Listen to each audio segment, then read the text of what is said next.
అండి అందరికీ నమస్తే. Welcome to logs by Sumitra. ఈ వీడియోలో నేను రొయ్యల నిల్వ పచ్చడి ఎలా చేయాలో చూపించబోతున్నాను. దానికోసం 1 కిలో రొయ్యలు తీసుకొని నీట్గా వాష్ చేసుకొని పెట్టుకున్నాను అనమాట. ఇందులోకి ఉప్పు, పసుపు వేసుకొని మ్యారినేట్ చేసుకొని హాఫ్ అన్ అవర్ వరకు పక్కన పెట్టేసుకోవాలి. ఇప్పుడు దీనికి కావాల్సిన ఇంగ్రీడియంట్స్ ఏంటో చూద్దాము. కారం, ఉప్పు, అల్లం వెల్లుల్లి పేస్టు, పసుపు, garam masala and lemon juice అంటే నిమ్మరసము. గరం మసాలా అంటే ధనియాలు, దాల్చిన చెక్క, లవంగాలు, ఇలాచి, మెంతులు, ఆవాలు దోరగా ఫ్రై చేసుకొని పౌడర్ చేసుకోవడమే, అంతే. ఈ ఫుల్ వీడియో మన ఛానల్లో ఉంటుంది, సెర్చ్ చేసి చూడండి. ఇప్పుడు ప్యాన్ పెట్టుకొని ప్యాన్లోకి ఆయిల్ వేసుకొని ఆయిల్ బాగా హీట్ అయిన తర్వాత ముందుగా ప్రిపేర్ చేసుకున్న రొయ్యలు వేసుకొని బాగా ఫ్రై చేసుకోవాలి.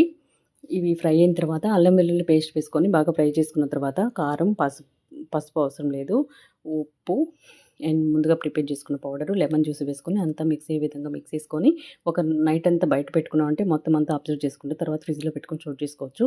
ట్రై చేయండి, అంతే.